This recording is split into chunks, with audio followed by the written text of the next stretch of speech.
Live from the world's capital markets, here are the latest financial headlines brought to you by News Factory. Hello and welcome to Friday's Daily Financial Report. The dollar-yen pair rose 0.4% in the last session. The ultimate oscillator is giving a negative signal, going against our overall technical analysis.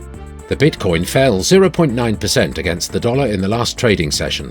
The Williams indicator is giving a negative signal.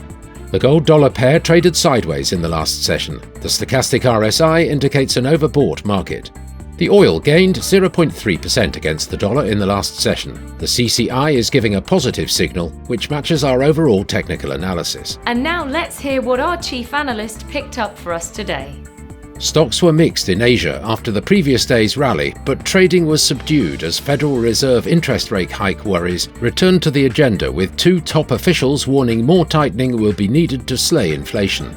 According to Web3 data platform DApp Radar's latest industry report, NFT trading volumes reached $2 billion in February, the highest number since before the meteoric crash of Terra and its UST and Luna tokens in May 2022.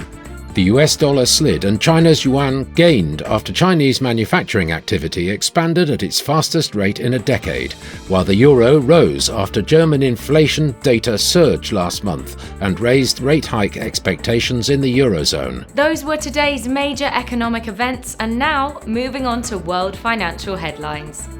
Japan's Jibun Bank Services PMI will be released at 0000 hours and 30 minutes GMT. The US ISM Services Employment Index at 1500 GMT, Japan's CFTC JPY NC net positions at 2030 GMT.